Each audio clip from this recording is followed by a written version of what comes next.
Nice shirt, bro. Thank you, bro. Yeah. Felt it was my turn to rock the Ames. Yeah. And I thought about maybe taking, but I don't have an Ames Bros shirt under this. I just have an undershirt. So, yeah. I want to rock the beast mode today. Yeah. Just feeling it. I feel that. I'm like, I own some really cool sports jerseys, and I just never wear them. I can wear them anywhere at any time. Who gives a fuck? Seahawks, Panthers, like who in Colorado really cares? See, I can only wear really the Gronk one all the time. I guess I could wear Welker one all the time, but that Brady one is a liability. Yeah. Because it's all white. Oh, sure.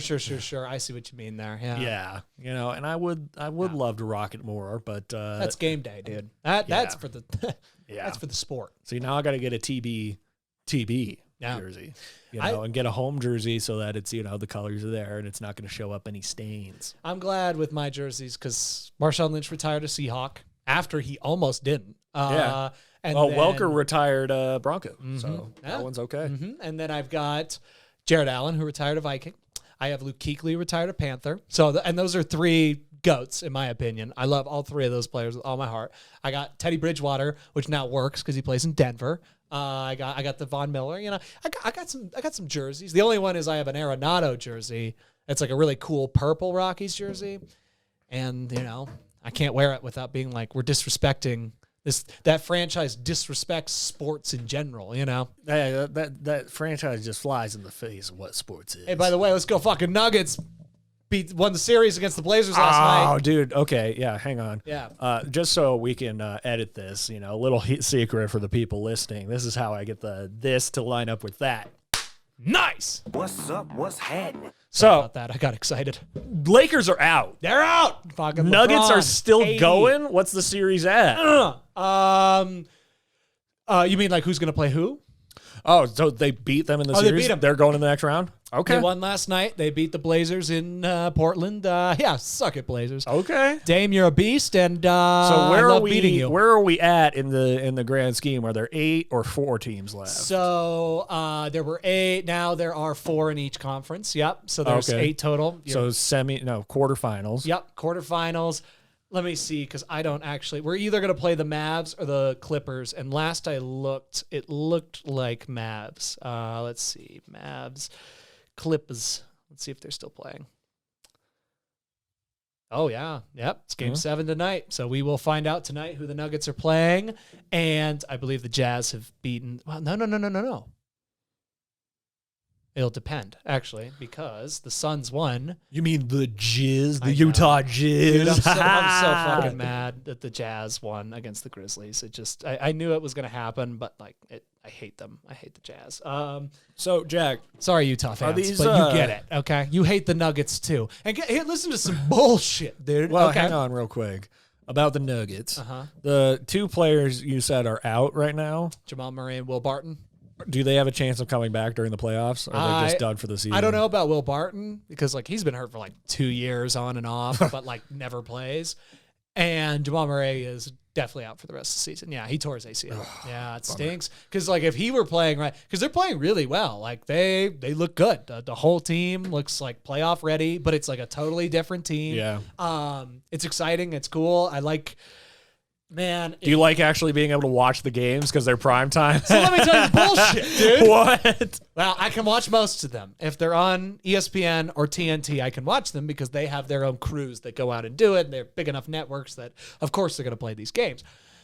There was one game at the beginning of this week that they put on NBA TV because they suck LeBron James' dick at all times. Adam Silver can't. Or is he an investor, or is he just I demand NBA TV?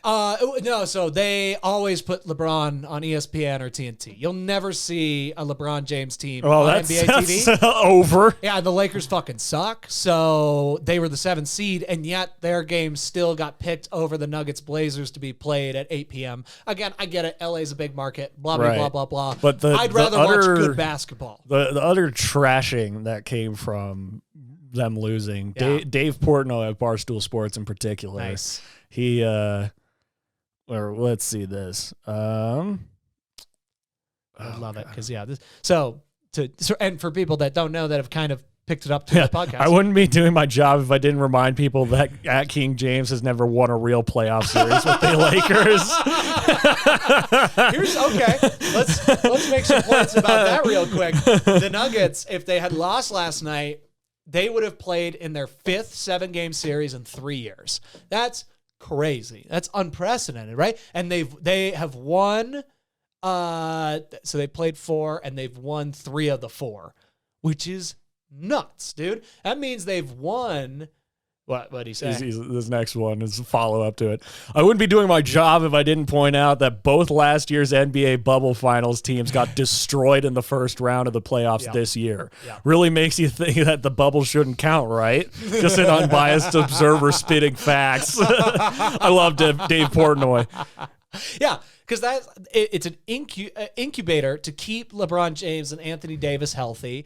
And so the Nuggets slaving away, kicking ass, winning games in 7-game series. They played 14 games before they got to the Lakers. The Lakers had played 8. They won 8. They played 10. Mm-hmm. The Nuggets had played 14 and won 8. So they played, quite a few more games than the Lakers, and the Lakers had Anthony Davis and fucking LeBron James and all the guys. Dwight Howard was good for some reason. It didn't make any sense. Hate the Lakers. Everything about them, always and forever. Even if I move to LA, I'll be a Clippers fan, die hard. I mean, I'll still be a Nuggets fan forever and always. But like big old clip show, though. If people are like, "Oh, who's your LA team?" Clippers, always and forever, never Lakers. Ever Lakers. Yeah. I'm sick of the Lakers. Yeah. Anyway. Well, and since Lakers I guess dude. Based on my Boston allegiances, my second basketball team, because Nuggets will always and forever be my top basketball team. That's so the only Denver team that I appreciate and don't think always throws it away. Yep. They try and look at how far they've come so far, And so I'm gonna champion them. I have their hat. I wear it proud. No, I do too, man. And I wish I could follow basketball more. I would follow it more if we could fucking on NBA TV. I'm like, all right, screw it. I'm at home. I have NBA TV. I don't have to find a stream or anything like that. Fuck it. We'll just watch it. Go to NBA TV. Sorry. Can't play this because the local provider. There's no local provider of this game, which means that the only city in the country that couldn't watch that game because of this bullshit between fucking. No, you know what it probably was? If you were on your cellular data watching it, you probably could have watched it. Probably. But because it was going through fucking Comcast, Xfinity bullshit. Yep, couldn't watch it. They fucked you over. Yeah. It's a real bummer. It's annoying, and there's no good reason for it to be happening other than greedy ass motherfuckers. Okay, you hear that? Greedy. You hear that? Greedy pieces of shit.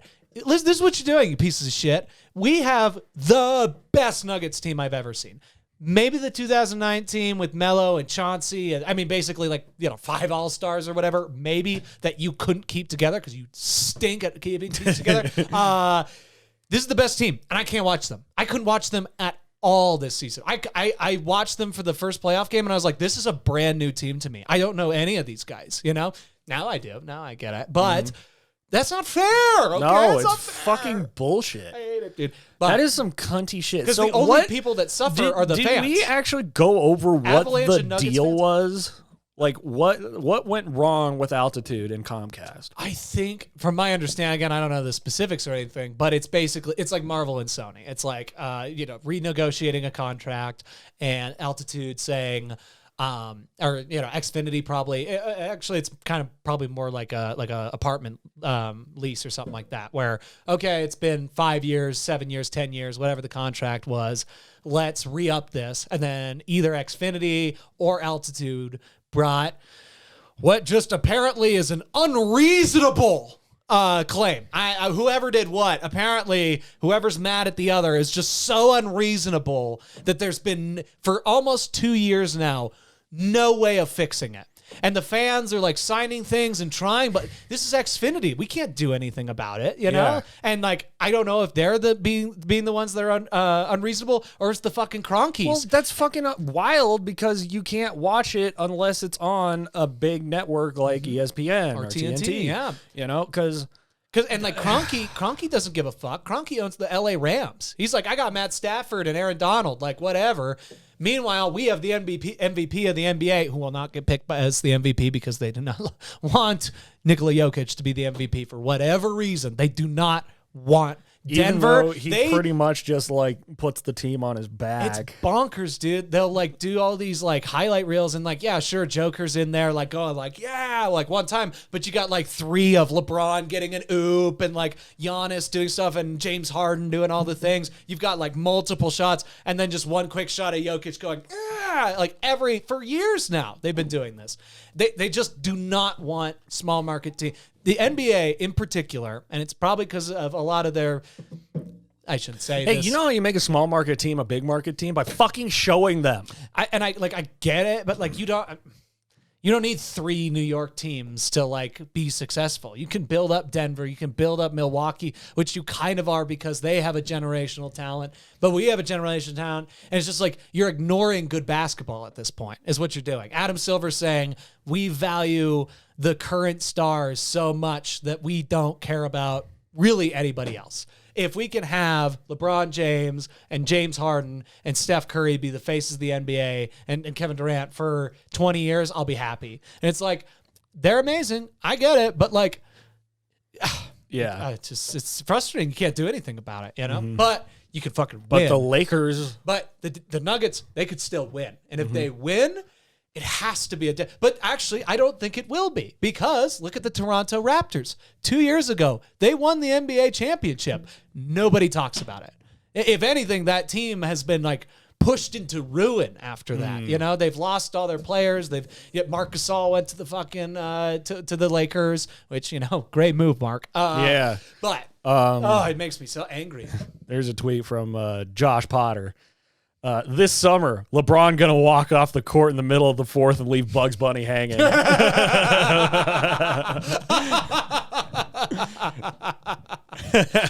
LeBron's the GOAT, man. He does everything right. I mean, LeBron's an unprecedented talent in the I game. mean, like Michael Jordan couldn't do what LeBron's done. No way. Yeah, I guess not. Bounce around to teams trying to look for fucking championships. Again, it doesn't. The LeBron versus Jordan thing doesn't actually matter, but it's so easy. LeBron has never won 3 in a row, left and played a different sport, came back, took half a season to get right, and then won 3 more in a row. Also in the league back then, to get technical fouls, you had to like punch each other in the fucking face. Yeah. Now you have to just bounce the ball really hard. Now you have to be upset. LeBron James, you know, to get someone to have a foul on you. You know what I mean? Well, it's like I saw some stuff that was like comparing technical fouls back then. Like it was Shaq getting into a fight with shit, why am I blanking on his name? Well, Turble. Charles Barkley. Charles Barkley. Yeah, getting into a fight with him. Charles is a big dude. Yeah. Charles much bigger than MJ. Like, so much bigger. But it was Shaq and Barkley. Shaq, yeah. Sorry, yeah. Yeah, and they started getting into a fight, and then a technical foul got called. And I showed one today, and I can't remember who the player was, but it was like after, you know, the whistle blew, and they had to, you know, do the, what do they call it, check, when they pass in from the side or whatever? Like the ball went out of bounds. Yeah. And the guy was just like, he had this momentum going. He's like, damn it. And he slammed the ball down super hard, and they gave him a technical foul. Yeah. And then there was one where it was after a play, and then they had to give the ball to the ref. The dude just kind of threw it a little too hard. They gave him a technical foul. You know how That's a technical foul. You know how I know LeBron James and Anthony Davis are soft as fuck? Is because, yes, they do get hit in the face. They'll show the replays, and sure enough, these dudes get right to the face. Every other player gets hit in the face. They go, oh, geez. They like go to the ground. Maybe like, oh. Every time LeBron and AD, and maybe this is just because they practice, they get hit. They go, oh. Yeah. And then they're down writhing for 3 minutes because they know they're the NBA's paycheck. They know that if they get hurt all the time because LeBron's old as fuck and Anthony Davis is a bizarre construction of a human being. He is not designed to be sustainably healthy for a long time. Yao Ming broke his feet every like 3 weeks. You know what I mean? It's not an actual true thing, but he broke his feet a lot, and because he's 7'5", and people are not supposed to be 7'5". No, yeah, like it's amazing if they are and they can play professional basketball. I mean, that is unbelievable. And also be Chinese, but to be naive and think, oh, this can be forever. Like we're gonna be like. These guys get hurt. And that's where like Jokic is, I think it helps that he was like kind of pudgy and fat. I mean, like he grew into his body. You see him and like knock on every piece of wood. I pray to God he doesn't get hurt ever, anytime soon, anything ever. But like, you never know what could happen. At least he doesn't look he just looks so sturdy. You know what I mean? Mostly because he just drank a shit ton of Coke and got really good at basketball at the same time. So he became 300 pounds of just 307 pounds. You know what I mean? Like, so is that why you drink Coke and Snickers after you work out? Dude, Jokic? I'm still. That's not why, but like, is it Jokic or Jokic? Jokic. Yeah. Okay, and then Joker. But, okay. Because I was. I'll tell you, dude. I was hanging out with people last weekend watching games, and they kept talking about it, and they kept saying Jokic, and I'm like, is that how you pronounce it? No, I don't think so. It's Nikola Jokic. It's for sure Nikola Jokic. Okay. They need to stop it. He doesn't like when he gets called Joker. No, I always quote that. This was what I think it was like his second. They need to stop it. And this was like the year that he became what he became, but it was like the first game of the year, and they kicked some. I think it was the Timberwolves' ass or something like that. The crowd was going crazy because he was unbelievable. And like at that point, the season before, he was really good, and we were like, whoa, okay, this guy, he looks goofy, but he does the job. And then that game, we were like, he's the guy. He's definitely the guy. And the crowd's just going crazy for him. And they're doing that. And he just goes, they need to stop it. It's like, man, like, what do you think of this? He's like, they got to stop it. And now his English is so much better. Where is he from? I think Serbia. Okay. I believe, yeah. And like now you'll see him. They'll do ESPN. Like Charles Barkley will do it on TNT. But what's up, Joker? How's it going, man? I'll ask a question. Jokic will just go like, they need to guard me, but I got really tired out there. He'll just like go on and on and on. I'm impressed. He's working on it. He's working on it. And guess Guess who doesn't care? The league that he makes great.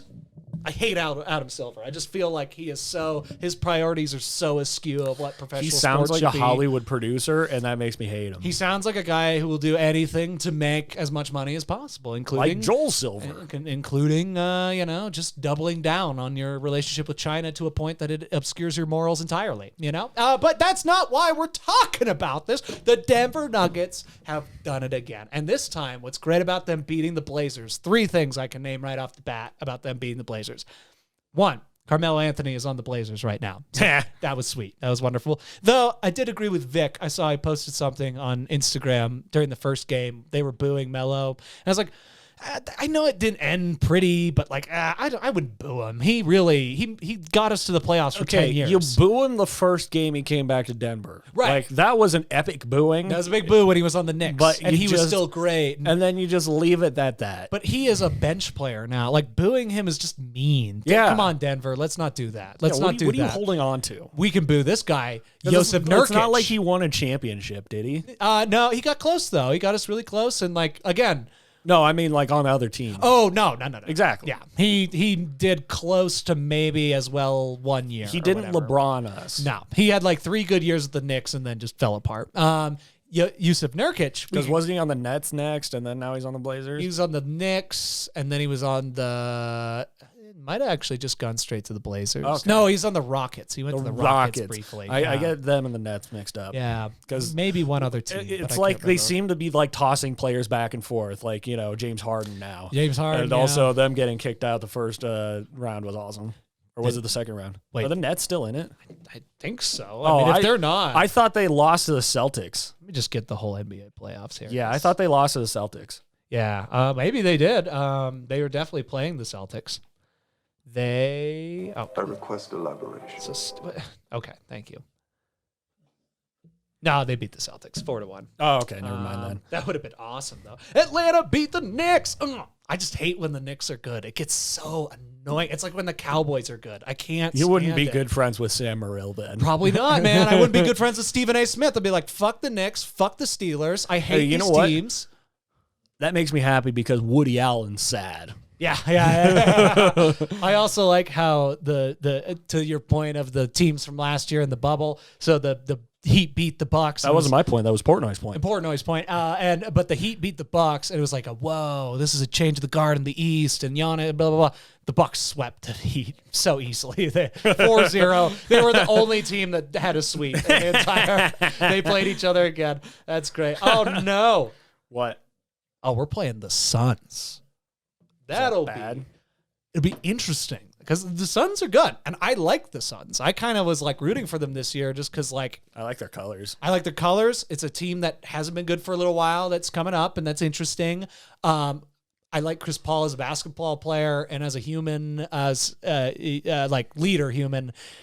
He seems a leader human. Well, like as a person, he seems fine, but like as a leader of a team, he seems like a real fucking asshole. Everybody that plays with him eventually wants to leave. Like it's crazy. I mean, Blake Griffin, DeAndre Jordan, James Harden, all have been like, I will not play with Chris Paul.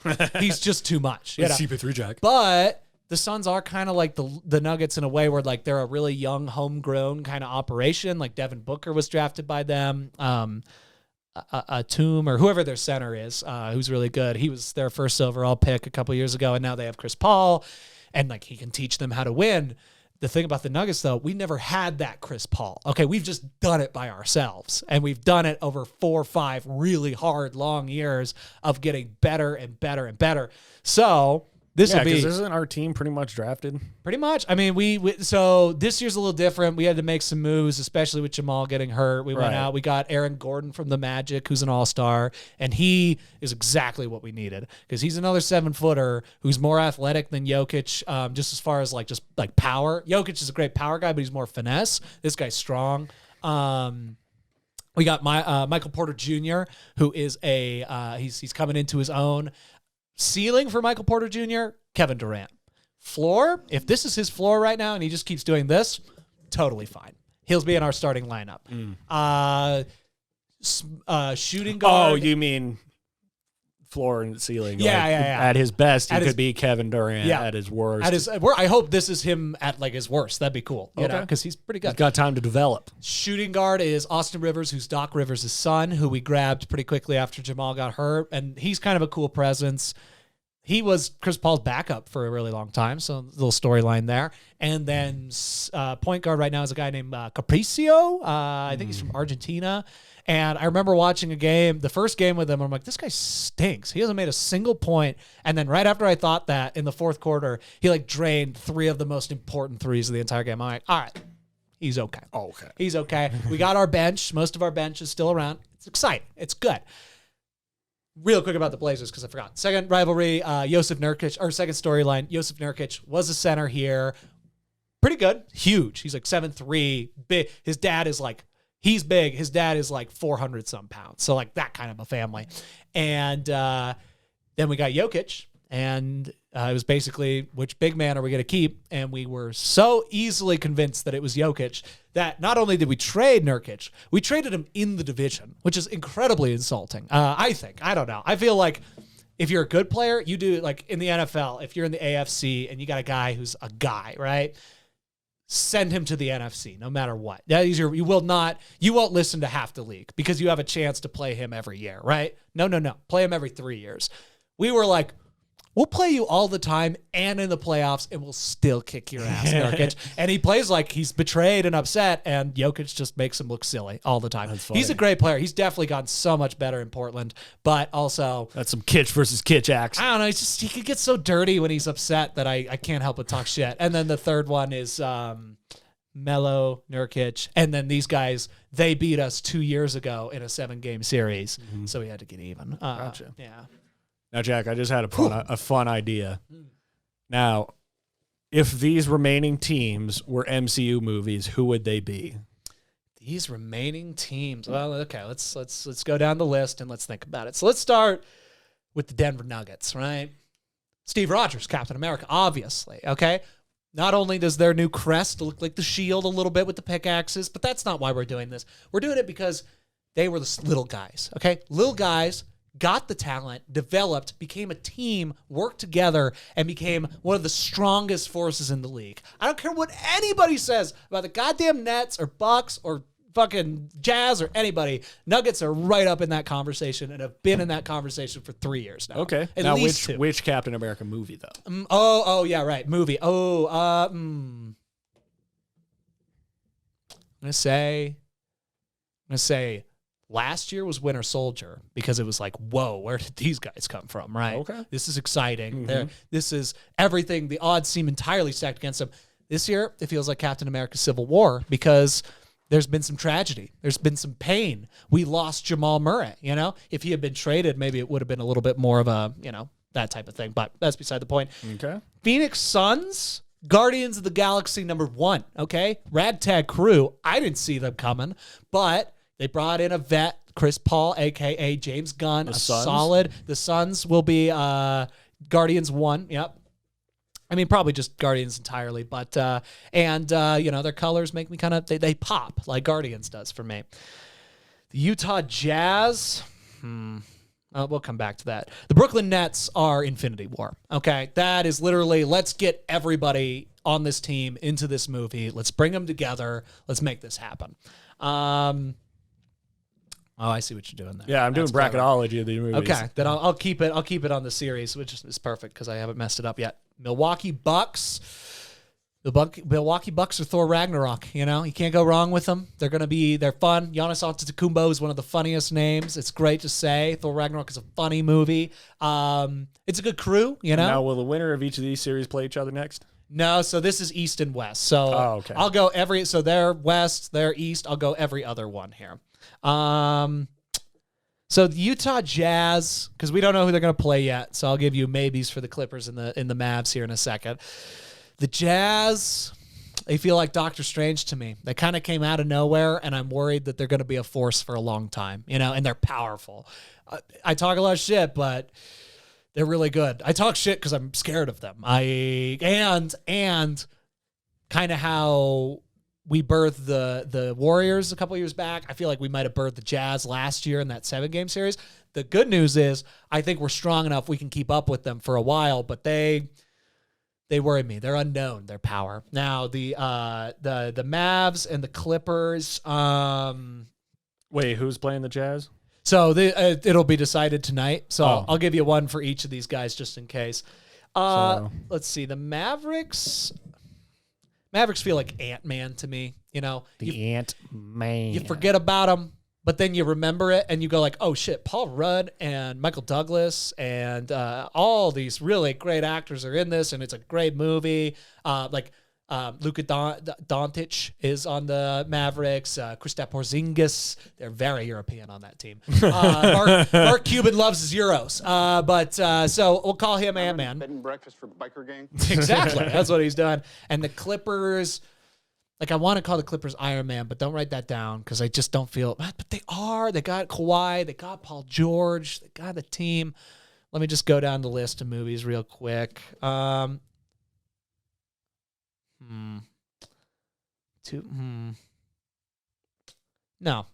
the Clippers. Oh no, it won't even be. No, it's Game 6 tonight. So Dallas could win it tonight, or the Clippers could force it to 7.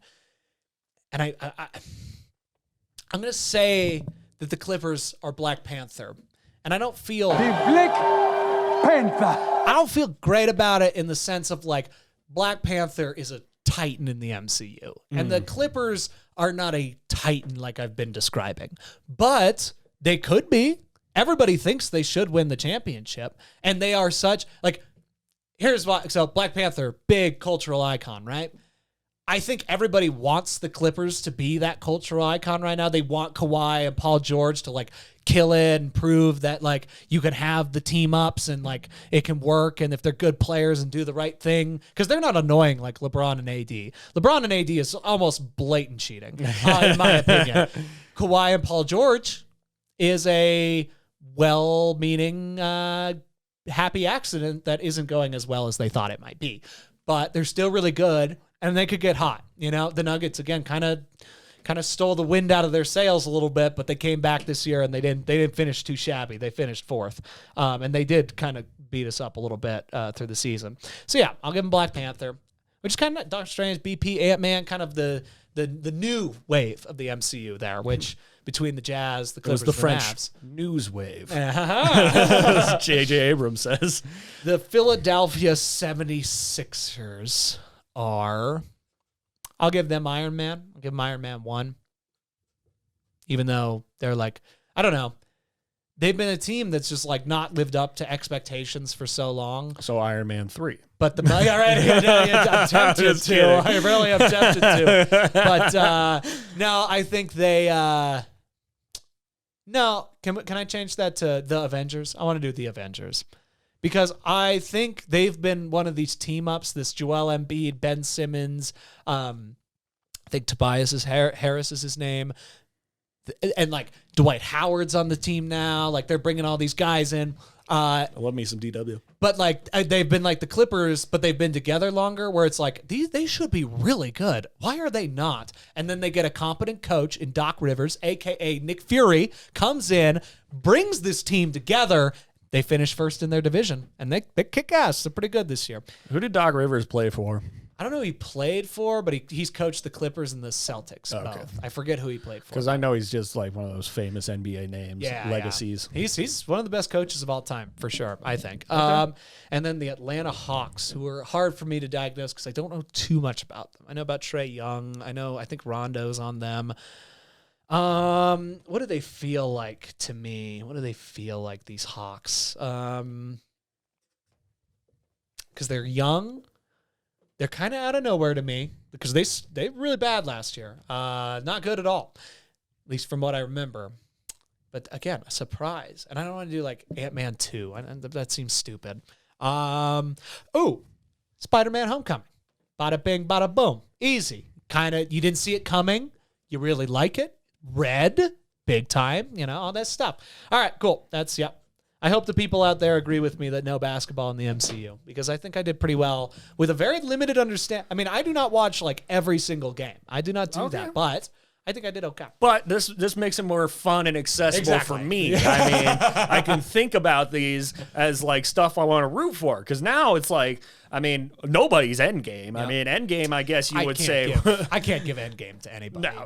That movie is sacred. And I mean, like, that movie if the Lakers were still in it, it would be a fight for them and the Nets to be Infinity War. Yeah.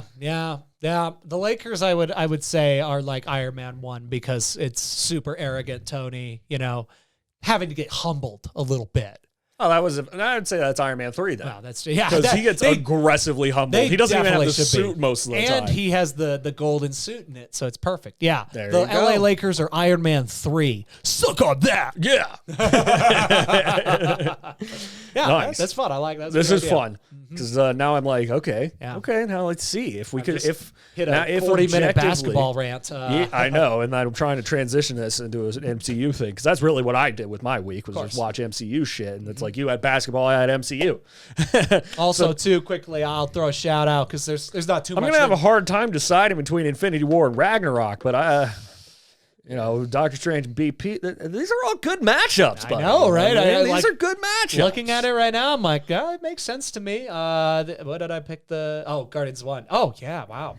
Actually, it's hard for me to pick. This is hard. These are good ones. Now, as the playoffs progress, we'll see how they unfold. But let's make some predictions, Jack. Yeah. Civil War or Guardians 1? Civil War. All right, C-dubs. They've been there. Exactly. Yeah. And, I mean, these are the big hitters, okay? And these are the guys. All right. You need Cap and Tony. You would like to have the Guardians, but without the Guardians, you could still do Endgame. Without Cap and Tony, you cannot do Endgame. Now, do you think Black Panther is going to force 7 with Ant-Man? Yeah, for sure. Okay. I think do so. You think they're going to win in that I think 7? I think the literal societal pressure on the Clippers right now is so immense. If they fuck this up, Kawhi Leonard and PG3 or 13 are in big trouble. But Paul George? Yeah, Paul George. Although I don't think he's 20. He's 13 anymore. I think BP will force a game 7, and I think BP will take it. Okay. Yeah, and it'll be like, we'll just knock the Mavs off that get board. the Mavs off. Get them So out. now, Black Panther versus Doctor Strange here, Jack. Because that that bodes so poorly either way for the Nuggets. Who, if it was Clippers versus Jazz, either way, you're playing a team that you beat that you embarrassed in a 7-game series last year. That is, at least with the Jazz, so much better than they were. It's crazy. So I'm gonna pick BP. I'm gonna pick BP because I'm mostly scared of Doctor Strange. Okay, gotcha. Black Panther going to the next round. Now let's head over to the Eastern MCU Conference. Infinity War versus Ragnarok. It's a tough one, but I think Ragnarok because I think like you said, most watchable MCU movie. Because Infinity War is great, but Infinity War, man, can get real heavy. That's one and it's more rewarding if you save it and then you watch that one as an event. But I would say, with the Nets, everybody expects them to win. Like everybody's like basically saying it's going to be. It's the most ambitious crossover of all time. Of all time. That being said, at a fundamental film level and team level, Thor Ragnarok and the Milwaukee Bucks, they're great. And also on the Bucks side, if the Bucks don't, of any team, if the Bucks don't get it done this year, I think there will be some big turnover. And I don't want this to happen, but I venture to say I'd almost kind of like the Bucks to win the finals because if they don't, Giannis will probably go somewhere else, and I would hate it because it'll probably be like the Nets or the Lakers or some stupid bullshit like that, which can't fault him. Got to go get paid and win your championships. But as a fan, you've screwed the league for another 5 years. So please, Milwaukee Bucks, let's do this. Let's go Ragnarok. Let's go Ragnarok. All right, now you got Avengers 1 versus Homecoming. Man, Avengers 1 for me. Yeah, it's gotta. Yeah, I love Homecoming. Don't get me wrong. I love Homecoming, and I'd love to watch it all the time. But come on, the ensemble, man, it's the potential. That's the prediction for the next round. Yeah. We'll leave it at that. We'll see how the results come in, and then we'll make a prediction for the semis. Clippers, Nuggets, Bucks, Sixers. And so there you have it, folks. The MCU West and the MCU East.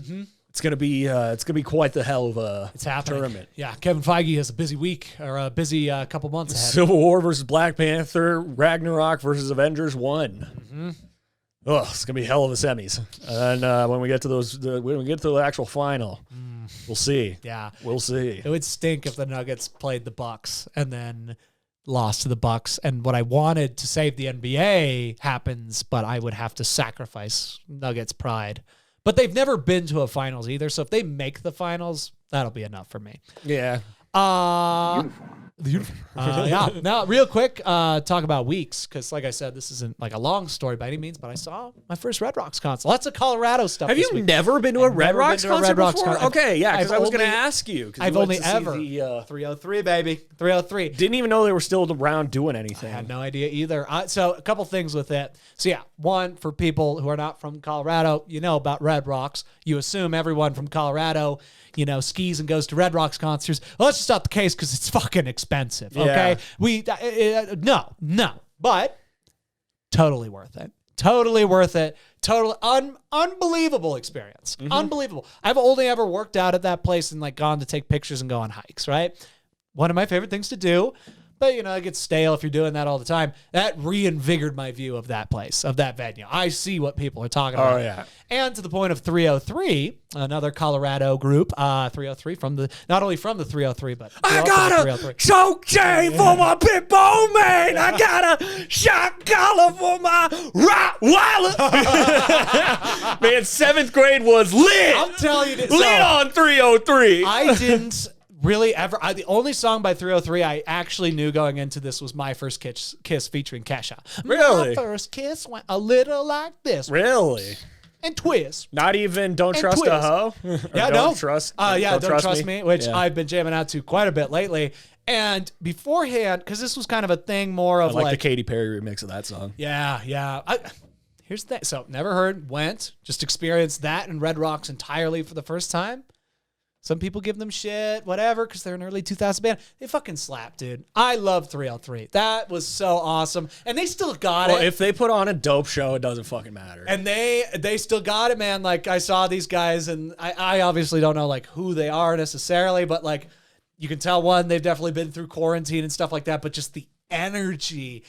It was very apparent that everybody there thought we beat COVID, which, maybe we did. I'm just not gonna say it until like it's 10 years down the line, and there's just we're back to total normal. But yeah, the people that are running the concert really think we beat COVID.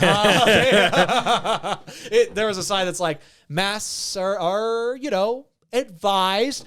I looked back, and you know how Red Rocks concert goes. When you first get there, the opener, it's kind of like 60% full. People are funneling in, and you like kind of go, oh, okay, wow, wow. What if 303 like didn't sell? Who was the opener? Group named Cherub. I didn't really know anything about Just them. keep an eye on them, because you got to keep an eye out on openers. Oh, I followed them on Spotify. Let me tell you. But yeah, nobody was wearing a mask. Nobody. So I've only been to that place was packed. 3 Red Rocks concerts. Mm-hmm. So the first one I don't count because it was Dispatch. Oh, sure. And I don't fuck with Dispatch because it's a fucking Christian rock band. Mm-hmm. I mean, I just don't like it. Yeah. It takes me back to a time where I was forced to go to Greenwood Community College and so fucking resentful of every second of my existence. Nonsensical buffoonery. And I was really getting into Metallica and heavy metal at the time. I mean, you couldn't get me with, he was a I mean, like it's like as bad as God. Who is it? It's like EB40, I think. No, UB40. There's a rat in the kitchen. What I don't like white reggae, dude. Kitchen, what am I gonna do? I'm gonna beat the rat. That's what I'm gonna do. I'm gonna beat the rat. Wine. That's the only song I know. I only know Red Wine. I knew. All I know, I don't know the names of the songs, but I know the CD that my mom has, and I know that it's tracks 13 and 14. That's all I know. Well, it's I don't like white fucking Jamaican sounding music. It's got such an unsettling feeling. It doesn't feel good at all. It's Sublime. You're really walking a line there. Feels pretty gross. But I feel like white reggae turned into ska music, and that is the most upsetting music to me. It's not actually. There's plenty of. There's lots of bad stuff out there. There's a lot of bad stuff, But so I don't count Dispatch as my first concert. Now my second concert that I count as my first concert, Steve Miller Band. Oof. Which was I'm a Joker. Play the Joker. Good. Play the Joker. The whole fucking concert. Play Joker. The whole fucking concert. What do you think he's doing? He's doing a fucking show. It's gonna be the last of the last song. It was great. He's gonna walk off the stage 2 or 3 times before he plays fucking Joker. Exactly. Do you know how much that every band hates their number one song? That's what 303 did. They left and they stayed. They were gone for a while, and everyone's like, "Well, then you just hear black grass." Well, they came back out. They're like, "Oh yeah, we didn't play the fucking song," and then they started doing it. It was great. It was like because obviously it was a showman. Like, oh, they didn't play the song, but you could kind of see like, oh yeah, they didn't play the fucking song. Yeah, like if we don't do this, they're gonna be so mad. Yeah. So play the Joker. Yeah, but the thing about that was super weird was my mom brought me, and I think I gotta get some Invisaligns because I've been noticing I've been whistling a lot more through the gap in my teeth. I can't do it when I force it. But my mom brought me to be with her friend and then her son, who pissed me off when I was a kid and even got weirder since then. And then the husband or boyfriend of that woman. And this guy was weird, giving me weird vibes, especially because I love Steve Miller Band. I knew like all the hits, there were some deep tracks that I didn't know, but I had the greatest hits and I put that shit on repeat. I loved it.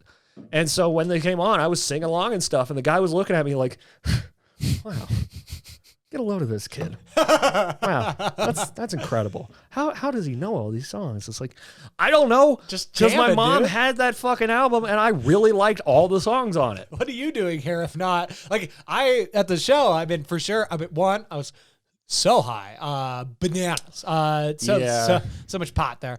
But like, again, I didn't really hear them and I wanted to just like experience Red Rocks and experience 303. So I was just kind of like standing there, hands in the pockets, just like swaying, like getting into it. And and once like it's really started getting going, I was like, all right, but like hands coming out, they start moving around, white guy dancing. Exactly. But I'm just like, I don't know, like everybody's there doing their thing, having fun, right? Yeah. That's what concerts are for. Cut loose, go crazy. This creepy dude staring at you, making you into a meal with his eyes. I don't like it. I don't like it one bit. He was watching me more than the concert. It's so fucking upsetting. It kind of tainted the experience. I can imagine. Yeah. It sounds very uncomfortable. Yeah. It was because I just kept seeing him out of the corner of my eyes. You know how you just like. And we're not talking. He's like looking like. And I was too young to just be like, what? He's literally like, he's not doing like, it's nice that he dance. It's like a little. Nice. Yeah. Look at this kid go. Yeah. He's got a full turn and he's looking and It was pedo vibes straight up, dude. Yeah, it was like, okay. I don't like it. And I was like in 7th or 8th grade. So it's like I was too young to just be like, what? Yeah. You got a staring problem? Pedophiles stink, man. I don't care what they say about anything. Those rascals. They suck. They're hooligans. Yeah. If you're a pedophile, we do not like you at all. Okay. Yeah. At all. And that's a message from DMT. That's right. If you're touching kids, we don't fuck with you. We hate you. Okay. And I'm very happy saying that. Yeah. Yeah. Anyway. Yeah. So my second official, in my mind, concert, I went with Wesley Bear. Woosly Poosley. And it was so impromptu. Like he brought it up and like I went on a Monday night. I think it was a Monday. It was like a weird night to do a concert. Mm-hmm. And it was the Rolling Stones. Yes. Mm-hmm. No. It was really cool because like this is my point about pay attention to the openers because the two people who opened for the main acts were Leonard Skinner. Yes. And Jefferson Airplane. Oh, what? Together? Didn't Leonard Skinner die in a plane crash? I don't know. I can't remember. Maybe. I don't know. Somebody died in a plane crash, the whole band. Yikes.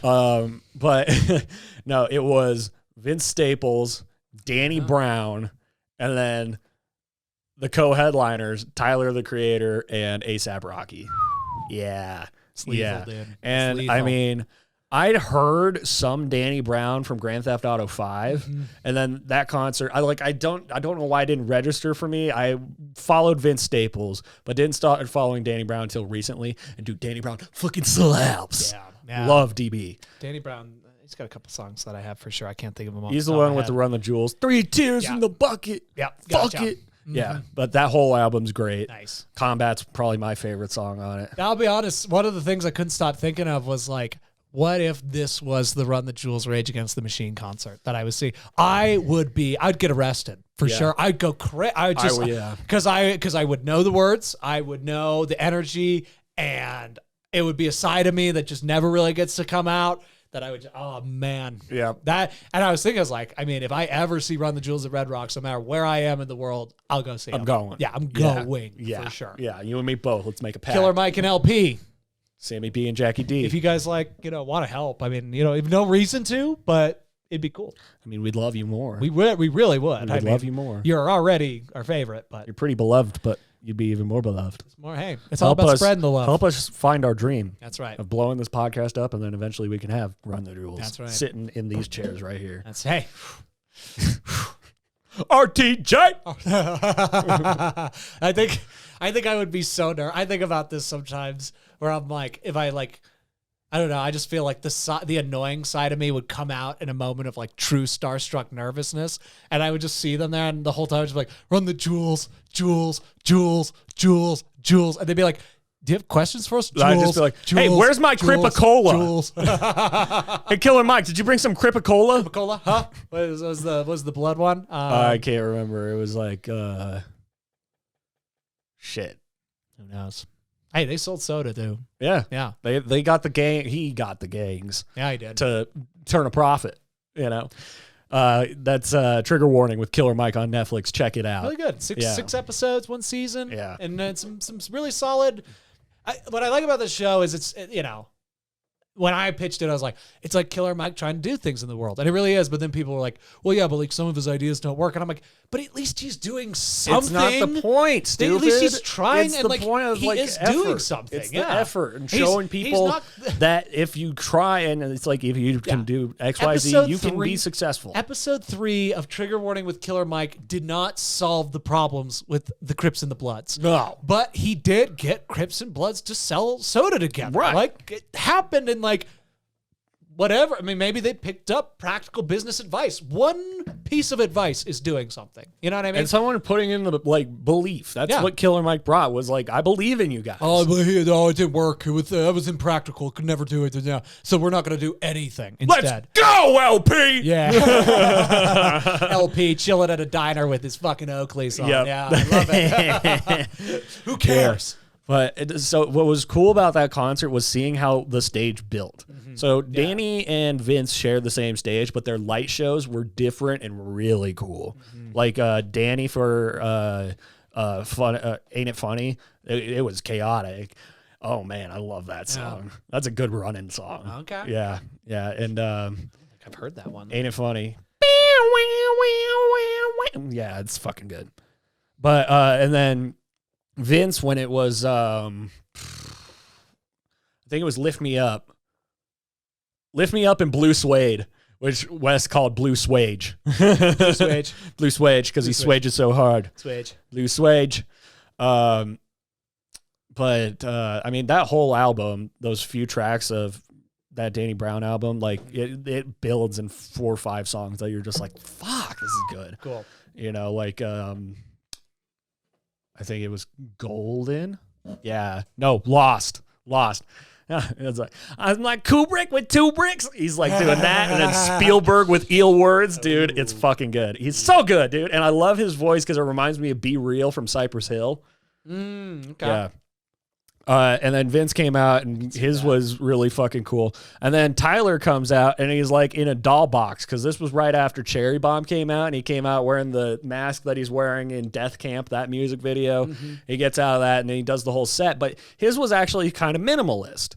And then ASAP comes out and dude, the stage was outrageous. Multi-tiered stage.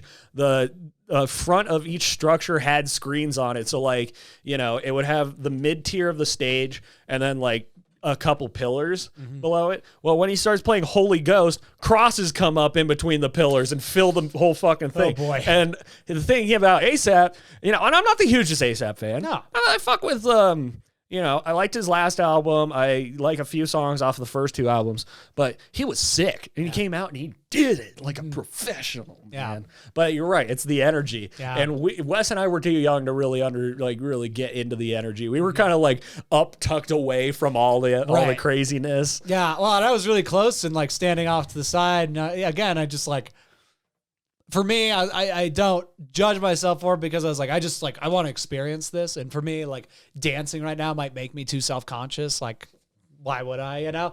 But you just got to throw a couple beers in, dude. I love dancing. That was the other thing.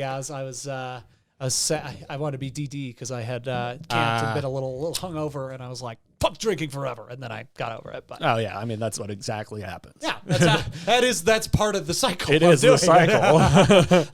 You regret it, you hate it, and then you're just like, it caught me on the come down of the cycle. I'll have a couple. Yeah, exactly. And then bam, you're back into it. Yeah, But no, Red Rocks is a whole new experience, and the fact that people who live nearby it are putting out fucking noise ordinances and complaints. It's what are you doing? Why'd you move next to Red Rocks? What did you think was going to happen? But fucking idiots. I think those people shouldn't be taken seriously. I believe it. They live in my backyard. I don't care if they hear this and listen to it. What are you doing? What? You could live anywhere else. And like, I don't know the prices in Morrison. I know the prices are ridiculous in the metro area, but like, you know what you're getting into. You have a mansion built into the side of a mountain.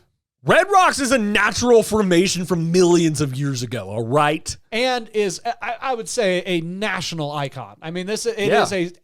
Pretty much all Americans know about Red Rocks. It's a lot of do a pilgrimage to Red Rocks. Yeah. You know, like people go out of their way. Musicians do that, and musicians record live albums all the time. Bill Burr and Dean Del Rey are coming to Red Rocks in October. Nice, yeah. Okay. Yeah, that's going to be a good one. It's It's gonna be crazy. Yeah, it's gonna be crazy. And I mean, Dave Chappelle's done Red Rocks. Chris Rocks has done Red Rocks. Rogan's done Red Rocks. Yeah, dude, Red Rocks is like fucking huge, dude. Yeah. And also a place where I've thrown up on the stairs many times from exercise. Sure. Not from a concert. I have not gone to a Red Rocks concert as an adult. Yeah. I look forward to going to, hopefully making a lot more money and going to many more. Because that could be something I would probably spend far too much money on if I had the means. But yeah, no, I've never thrown up on those stairs, but I've tripped and bled on them many times in very unathletic fashion. But the shit we had to do is the shit you still do sometimes. Yeah, I don't do Red Rocks as much anymore. I knew you kind of dialed back. COVID kind of killed it for me. I was like, That's true. I like sleeping in, man. And people were like, "You want to go at 6?" I'm like, "Not anymore, ever." I can't believe we did it as much as we did for football. Yeah, man. Wow, 2 years, 3 years, running every other day, all the way up those fucking risers. You trip and you die. I started going to McChesney and training 4 or 5 days a week. And then we stopped doing Red Rocks. We would have benefited more from Red Rocks if we stuck with it. Which is true, but I didn't appreciate how the coaches were getting mad at me for going to Matt instead of Red Rocks when they had specifically asked me to start going to Matt. That's true, yeah.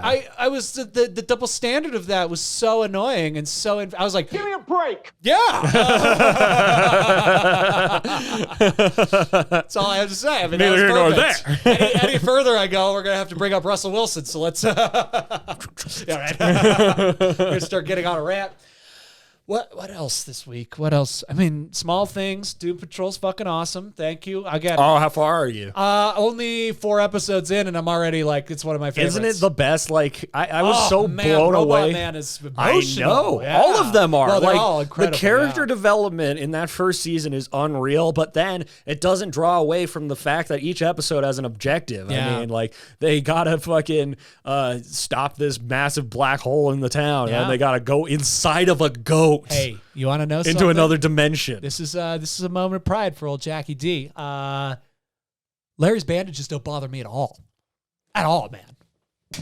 We're getting over the fear, my friend. Yeah, they're actually going to be what you feel like is a blessing because when you see him without them, it's horrific. Oh my god, it's like a Chernobyl mummy. I hate it. It's the Chernobyl mozzarella man. Chernobyl mozzarella man. Ugh. Larry Trainer. Yeah. And I mean, all of their backstories are so fucking tragic. Yeah. And then they climb inside of a goat. Jane. Jane's my favorite. Yeah, Jane is the best. Crazy Jane. Crazy Jane. Yeah, and her and Robot Man's relationship as it develops is the most exciting to me. Yeah. Definitely Elastigirl's my least favorite. Right now, she's still the blob thing. Does she ever stop doing? Yeah, okay. She gets it together. It's so gross. She gets it together and actually can use it for a fucking that visual is so gross with her face sloping. Yeah, that's pretty bad. She looks like fucking mushed up person. Like she just looks worse than the blob. Yeah, she's a skin colored blob. Yeah, ugh. It's pretty rough. Ugh. And then they go to Brazil. She is very funny, though. The character's very funny. Yeah. The Brazil where they fight Nazis. That was a fun one. Yeah. They went to Paraguay is the one I watched. Yeah, that's the one. Yeah. And then you got this weird dude. The violence that they did to all those mind-controlled people. Robot Man ripping people in half. You want to fuck with me? Rips him and then smashes the other dude. Yeah. He's just like... I love it. And then he's done. He's like, oh, shit. Yeah. Oops. Fucking whoops. Now I want to restart it. Fucking whoops. Yeah, no, that's been really fun. That's been great. As I mentioned before, the Bo Burnham special Inside. Oh, I've heard it's heavy. It's heavy for sure, but like, I don't know. I feel like if you have some sense, it's like very reasonable and understandable and like heavy for sure. And you see him go through the process. And again, so I think it's funnier than people are giving credit. A lot of people always are like, it's heavy. Like, don't expect it to be too funny. It's fucking hilarious. It's Bo Burnham for sure.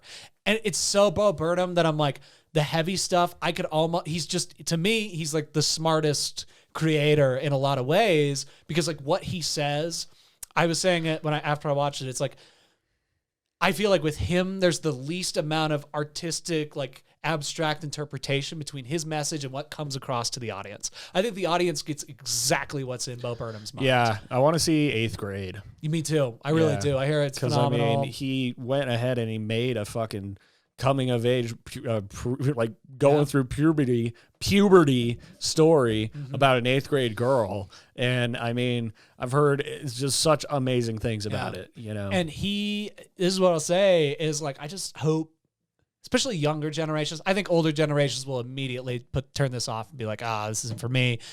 I think I've heard it's like for people our age, like between, 20 and 30, it's one of the most like true things you'll ever watch. Yeah, let me see what my sister said about it. And for the younger generation, I would please like try and listen to him. Try and really listen to what he's saying in his commentary about society right now, because I think he said, but oddly like the best descriptor of 2020. Yeah, for sure. That's what she said. There's this one song about like the internet that is.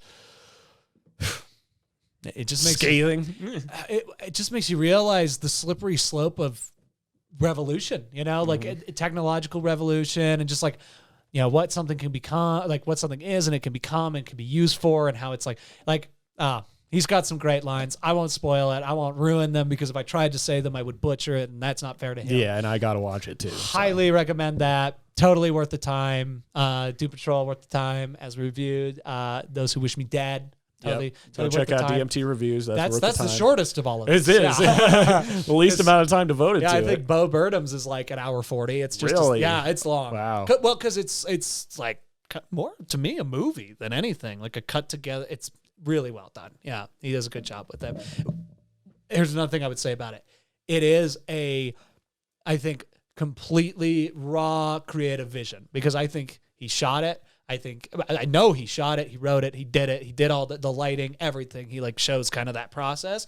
But I also get the vibe that Netflix was like, do whatever you want. Literally, here's the money. What do you want to do? I want to lock myself in an apartment for however long it takes me to do a special by myself. And I'm going to make it what it's going to be. And they were like, all right, cool. How much money do you need? I'll text you, And I bet you that's what they did. That's what it feels like, And they don't pull any punches. I think it's all very real. And if it's not real, like if it is Bo, like understanding like this beat will hit here and blah, blah, blah, blah, blah. He knew the exact right beat to hit to make it feel. And I only preface that it may not be authentic, because I think he's smart enough to feel that out and like play that out. I think it's all real. I think it's all 100% real what he's putting out there. So yeah, highly recommend people check that out. All right. You got me sold, sold. I feel like he's someone who you can kind of overhype and he'll live up to it. But again, I think people need to just listen to it. I think he's really saying some poignant stuff in there as well. And then other than that, I think that's all I really watched this week. Yeah. I started Black Monday. Oh, yeah. I watched the first season of Black Monday. It's pretty good. It's not as funny as I was thinking it was going to be, but it is very funny. Mm-hmm. The cast is amazing. I mean, welcome to the dance floor, boys. Himself, Later, Don. Donnie Cheeds. Oh, sorry, that's from the reviews episode. It's a whole bit we did about Donnie Cheeds. Yeah, so tune in the future. But him in it. Regina King, amazing. Paul Scheer, great. Andrew Rannells, awesome too. And his leadingest role that I've ever seen. And I mean, eventually it does. I mean, spoiler alert, it does reveal that he is gay. But for the full first season, it's like, oh, wow, he's actually playing a straight guy. Good for him. And then Paul Scheer's playing a gay guy. I see. But like, there's certain parts that are just really, really, really funny. I mean, the two SEC agent ladies, they're fucking hilarious. Their banter, because it's so funny, because they're trying to blackmail Paul Scheer, and one of them keeps going super hard with homophobic fucking rhetoric, and the other one just being like, Jesus, tone it down. What do you expect to do with this? What are you doing? Knock it off.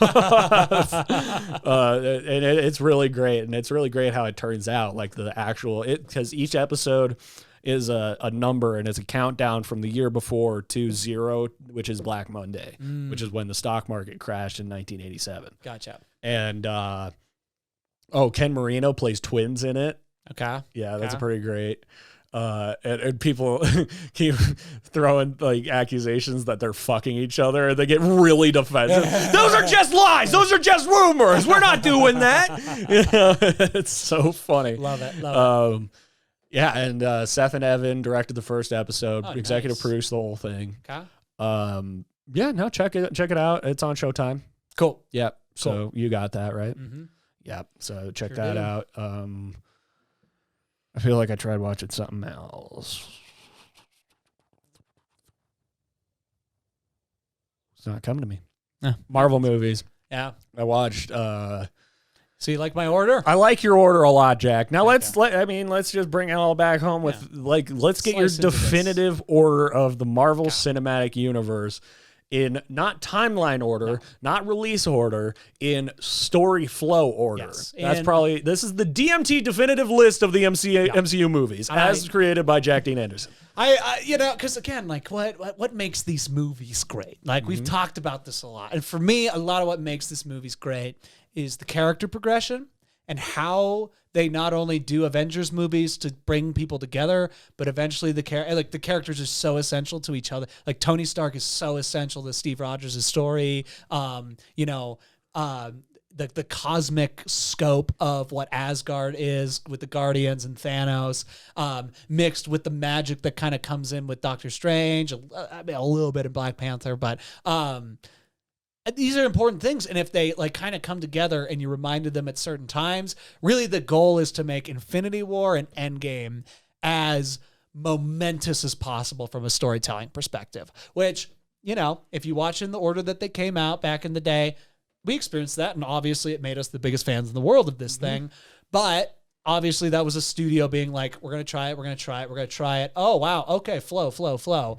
But it took them a minute to like get to that place. And even when they did, they're like, we're still going to like try stuff. And that's what they should do. That's what works for them. Timeline, great for a like sense of what is happening in the world at like a real, real time level or whatever. But I would argue that the story version of it does that as well, but it keeps you focused on what's important, which isn't what year did this happen. It's when would be the most appropriate time for this character to go through this thing. So that's my preface for why I like doing it this way. So number one, because it's based in the timeline order, because I like linear storytelling. It's just easier. If you have a brilliant idea on how to twist and turn something, do it. I'm a big fan, but I'm a pretty simple guy. I like ABC. It makes sense to me. So 1940s, Captain America, first Avenger, obviously first thing that happens, kicks things off. And what's cool about it, two reasons. One, Infinity Stones are immediately the most important thing in the entire story. Even though it's Captain America's movie. Hydra's secret weapon. Yeah, she left it in the ocean. But then, two, there's this really beautiful, amazing, wonderful thing that happens where it's a lot about Steve and Peggy, right? And the last thing of Endgame is Steve and Peggy. It's a bookend. Yep. It's a beautiful bookend. It's really satisfying. So start with First Avenger. A lot of good reasons to do that. Chronologically, 1990s, Captain Marvel. We had a little bit of I'll overstate it and call it a rub about this, where you made a brilliant point and something I had to think about a little bit. So why I put Captain Marvel here, because what did you say? What was your point when we originally talked about this? I was thinking of putting it like closer to Guardians of the Galaxy. For the cosmic thing, right? Yeah, and have it be a continuity thing with Ronan and Korath. Right. And like kind of having that callback to Nick Fury and the Avengers. For me, I have it there specifically because he comes up with the Avengers Initiative. That's right. Yeah. So it would be after the first Avengers movie. That's where I wanted to put it. Right. And then the conception because of it what would be this like, was. we'll get a kickback to Nick Fury. Yeah. For me, I like putting it second. Chronologically, like I said, I like straightforward ABC. But two, with that, I feel like Nick Fury gets interested. It's more Nick Fury's movie than anything in this form of it, right? And how he thought of the Avengers and what this thing, the Avengers, is now happening in this universe. Okay, what is it? It doesn't seem like that big of a deal. Plus, Captain Marvel comes into it with the Infinity Stones, keeps the Tesseract heavily involved, fluidly. Because like when I first saw Captain Marvel, I was like, why do you need to bring the Tesseract? Yeah, why do we have to see the like underground facility from the Avengers? Now it makes a little bit of sense because you had Howard Stark find it, and now it's like up in space, and clearly a lot has happened, and S.H.I.E.L.D.'s this big thing. Okay, cool. And it carries through into Iron Man, where you get that big reveal of the Avengers. You see, so you have Tony, and Tony is like I remember watching it the first time, and it was a very like, oh, okay, it's Tony Stark. Like and Captain Marvel introduces a cosmic reality as well with Ronan, and you're like, oh, there are aliens in this thing. Okay, wow, how powerful can these people get? Then you get to Tony. You get to a much more grounded story. And it's just, honestly, when I got to Iron Man, it felt like taking like I've been holding in a pee for a long time. It's been too long. Okay, we got Tony Stark. We get to know him. We end it with, and you've got Cap, you've got Nick Fury, and you've got Tony, who pretty much run phase one, those three. And then you end it with Nick Fury, Avengers Initiative, bada bing, bada boom. Mm-hmm. And then Iron Man 2, Hulk, Thor, those all happen in the same year, that order, because it's Nick Fury's big week. It's Nick Fury's big week. Yep. Iron Man 2 to just kind of carry Tony's story because he is so important. You want to keep as much Tony and it's as like fluid 6 months. You get Tony's development, or he almost dies. He comes up with this renewable energy, and he gets told about the Avengers Initiative, right? Or the consulting thing. Yeah, and then also that Easter egg with Captain America's shield, right, to hold up the arc reactor. Mm-hmm. So, and you get a reveal of Thor's hammer. So you're like, okay, this is kind of this is where the gas turns on. This is where this really starts getting going. And then you watch Incredible Hulk and you play pretend that it's Mark Ruffalo, and then you've got Thunderbolt Ross, and now Abomination's coming back. So there's a lot of reasons to keep watching this movie. And you got Tony at the end, which means now Tony really is in the fold of this Avengers thing. And then you finish with Thor, because I feel like Thor, between Loki, between the cosmic stuff, and like he kind of is the most like outside Avenger. Like he comes in later in the movie, whatever, blah, blah, blah, blah, blah. Makes sense to put him right there. And I think this is true to the chronologic one. Thor, Avengers, culmination, bada bing, bada boom. This is where you got to carry this is where the storylines start becoming really important. Like you said, I'm going to print you a shirt that says bada bing, bada boom. Bada bing, bada boom. I don't know why. It's a tick that just started happening. It's your yada, yada, yada. Yeah. You don't even say that. You say blah, blah, blah, blah, blah. It's not even blah, blah, blah, blah, blah. It's blah, blah, blah, blah, blah. Blah, blah, blah, blah, blah. It's all one word. This has been a very Jack heavy episode. I don't mind. Yeah, I've been going. I've hogged plenty of an episode before. I'll talk about basketball and the MCU all day. Yeah, that's why I had to turn it. But so then Cosmic carry it through, carrying the Loki and Thor storyline for a little while and like remind, this is going to be big. This is a big one, right? Thor the Dark World, introduce another Infinity Stone, keep the cosmic thing going. Mm-hmm.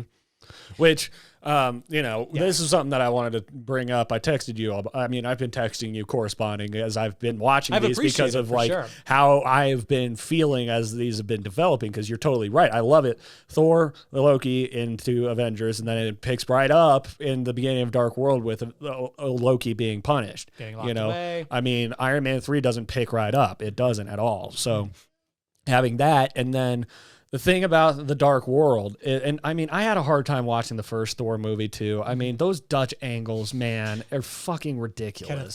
Kenneth Branagh. This is not a war vessel. This is not. Do you read me? There are families. I like how you say that after they've already destroyed the Guardians' ship. families. The ship is cut in half while that message is anyway. But he.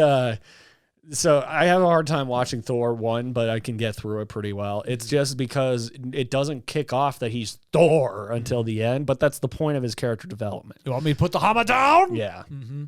So really, I think Thor just carries into the first Avengers movie very well because you get to see him being Thor, rather than basically Donald Blake, right? Yeah. So, and something that's important too, to that point, is I think it's really important to kind of bring Thor in a vacuumed type of space, if you know what I mean. Like, give it a lot of time before you bring him back in because he changes so much. Mm-hmm. You have to just admit that you haven't seen him for a really long time, so that like when he shows up in Ragnarok and he's funny, you're like, it's been like 10 movies since I've seen him, so this would make sense. Yeah. So I watched The Dark World, and I texted you that it is the hands down hardest MCU movie to watch because they didn't know exactly what they were doing. They're like, well, we'll get Alan Taylor because he did Game of Thrones. Mm-hmm. Marcus and McFeely, they didn't do the story. They just got hired to write the script. So it's like, yeah, we're good at writing Marvel scripts. We can just slap this fucking thing together. But the story robbed Malekith of his true origins and personal fucking stake against Thor and Odin. Mm-hmm. Like he used to be a part of their fucking, council and stuff. And he was kind of Loki-esque. And I'm sure that's why they changed him because because he was ultimately just like, hey, fuck Odin, fuck Thor, I want to change this. Originally, there was like a big emphasis on his backstory, and then Marvel was like, we got to get more Loki in there. We got to get more Loki. Yeah, Loki was super popular in the Avengers. And so Malekith suffered because of that, because his whole thing was he needed to get the sword of Surtur, I think, and he corrupts himself with dark magic. That's how he gets the dark half of his face. You know, it's not because he gets blasted by lightning. Right. You know, and I only know this because I watched a cartoon. I think it was just called Thor: Sword of Asgard, something like that. But it was really good. But I watched that before Dark World even came out, and I was just like, well, Malekith was way better in that one as far as an emotional stake. And Loki still played a very big part in that, you know? It just didn't seem like anybody was happy with how that movie came out. Yeah. And it's just the least watchable one. It took me like... Chris Hemsworth wanted to quit after it. Really? Yeah. Oh, yeah. That's when he started going like... We got to change Thor. We got to change something or I can't keep doing this. That's fair. Yeah. And that's why they got Taika. Yeah. You know? Which, again... This is why because Marvel's better. You get Ragnarok, which is the most watchable MCU movie. That is one you can just pop on anytime and be totally fine. And I mean, not even totally dialed in, but you enjoy every fucking second of that fucking movie. I enjoy it. LeBron James is DC. Michael Jordan is Marvel, obviously. I mean, because they're smart, they pivot, they change, they learn. You know, they don't just keep doing the same thing. They got 3 in a row. That's right, they really did. So yeah, you got the cosmic storyline, which then Iron Man 3 in the Dark World were when he played baseball. Yeah, exactly. And Age of Ultron. Yeah, that was him playing. Yeah, Phase 2, most of Phase 2. 1, 2, 3. Phase 2, baseball. You know, gambling scandals, blah, blah, blah. Yeah, Phase Space 3, Jam. We're getting 3 more, you know. Yeah, Space Jam. There's some good stuff in there. But Winter Soldier is Space Jam. Yeah, exactly. And Guardians. So from the Dark World, you go into the Guardians movies. I just watched both of those. Collector is at the end of exactly. Dark World. They dovetail so perfectly from the Avengers into Dark World into Guardians 1. And it makes it more satisfying when Thor meets the Guardians. Oh, and that's the thing too that I said about the ether. They were just like, okay, it's a stone, but we don't know what kind of stone. So let's just give it some generic goo fucking weaponry thing. It's not the reality stone, because if it was the reality stone in that movie, when Malekith had it, he could literally wave his hand and fucking everything would have been destroyed. He wouldn't have needed the convergence. He would have just changed reality. You know? Yeah, that stone alone.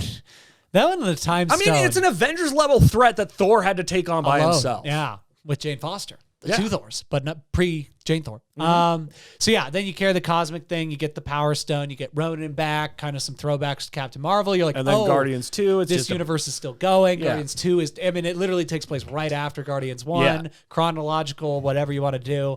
It's like 6 months after it. 6 months like after. Iron Man 2. And it makes the Guardians like this fun little side trip you get to go on. It gives them more, it's like an episode. Yeah. You know, it's like just you're another like, episode who are these of guys? And the raccoon and the tree and the, Dave Bautista, like all this stuff. And I understand people's gripes with it, but it's like, well, it was good either way. I liked it a lot. And also, I mean, it's just, it packs a punch as far as like dad stuff. Like I went up and like had to really give my dad a sincere, like, thank you for everything he's done. He's my Yondu. Dude, that's why I love art, man. Yondu Udanta.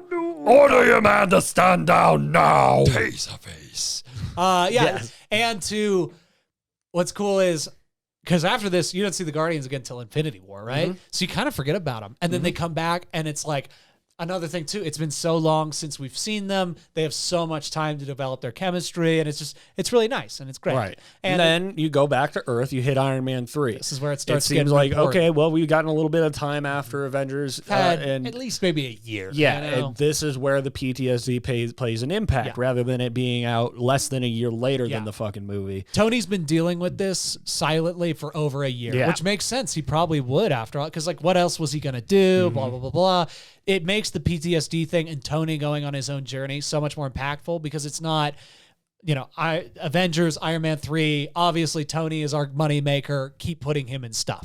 It's this character. He gets a bunch of perspective from that movie. And they always say like, oh, it takes place in 2013, so you got to watch it right after Avengers. And I'm like, no, you don't, because it is just so much more impactful if he has been dealing with this for a long time and he's been building all these suits. Like, it's too fast if it happens right after Avengers. You know, there's no way he builds all those fucking suits. Yeah. So you let it breathe, you let it, and that makes what Tony does over Ultron and Civil War so much more important, right? And his relationship with Peter, when he meets the kid, blah, blah, blah. Like, this is all happening now, right? Meanwhile, you have Cap on the flip side, losing everything in Winter Soldier in the exact opposite kind of way. Everything's corrupt, everything's fucked up, blah, blah, blah, blah.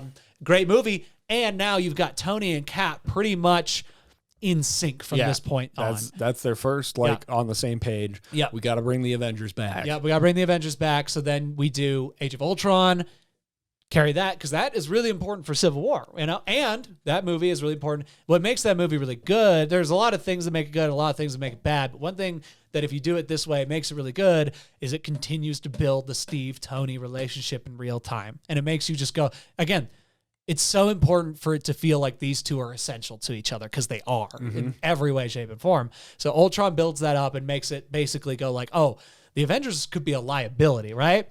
Then, again, like I told you, I don't necessarily like putting Ant-Man right there, but you can't not, because they mentioned Sokovia and he's in Civil War. And the Avengers Avengers facility fights Falcon. So it's like, who is an Avenger at that point. At that point, all right, give Ultron and give Civil War time. Let the new Avengers kind of do their thing. Let the UN think about it and go oh, okay, these guys are a problem. Meanwhile, you got Paul Rudd adding this whole new element to the thing. And then you get Civil War, which at this point, this makes Civil War almost the most important movie of all of them. Thanks for thinking of me. Yeah, exactly. And so rewarding, so great.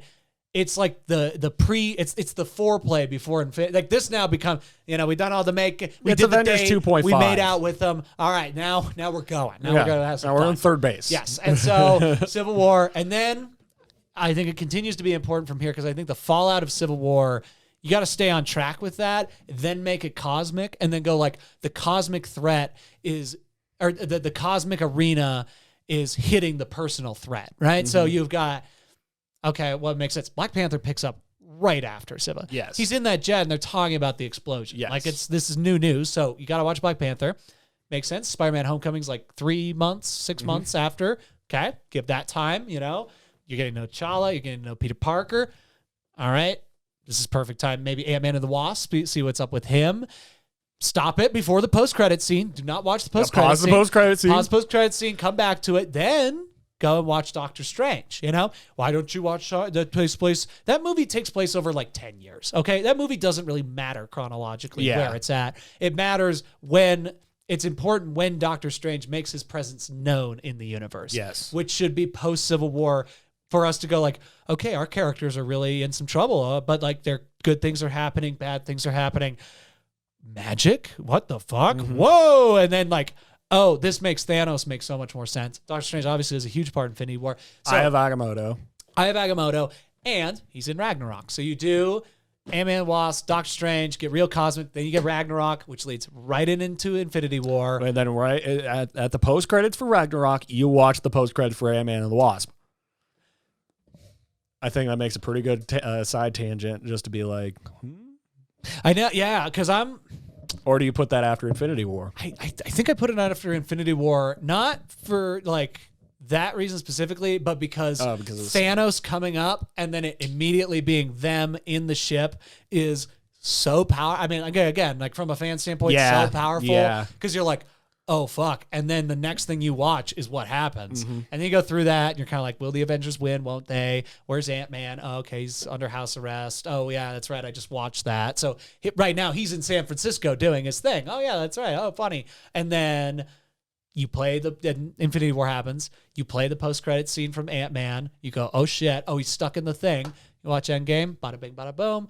Now they've added some things. So before, you would think, oh, we got to get to Far From Home after Endgame, right? No. You have to watch WandaVision, then Winter Soldier, Falcon Winter Soldier, and then Spider-Man. Far From Home. Yep. Yes.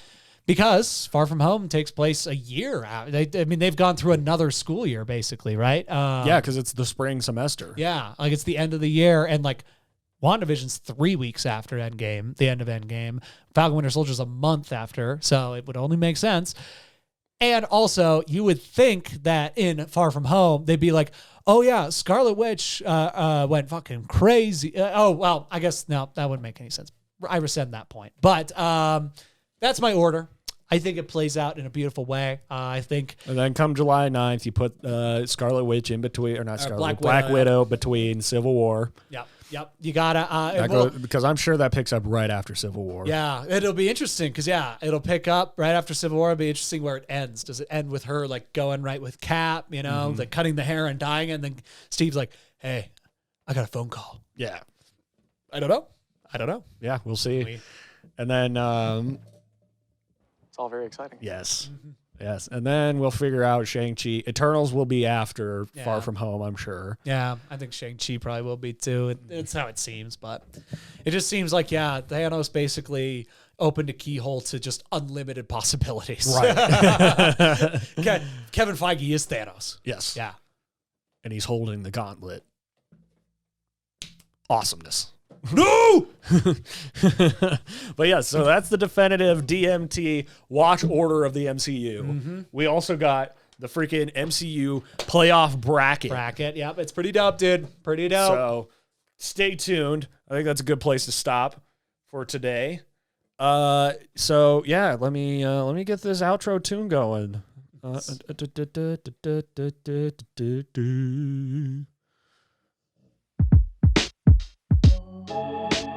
That's it for DMT. Don't miss this podcast. Again, I'm Sam Butler. Follow me at SammyB_DMT. He's Jack Anderson, Silverback Sasquatch 1162.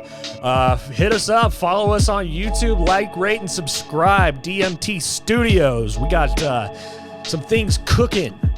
You know, go check out bestworstcantina.com where we also have things cooking as well as merchandise. Oh, shit. And then our Instagram is DMTPcast, DMTPcast@gmail.com if you want to send us anything, any rebuttals, any suggestions for reviews. Otherwise, check out the review episode every Tuesday. And then I think that's all I got. Take it sleazy, Mayor McCheesy. Love you guys.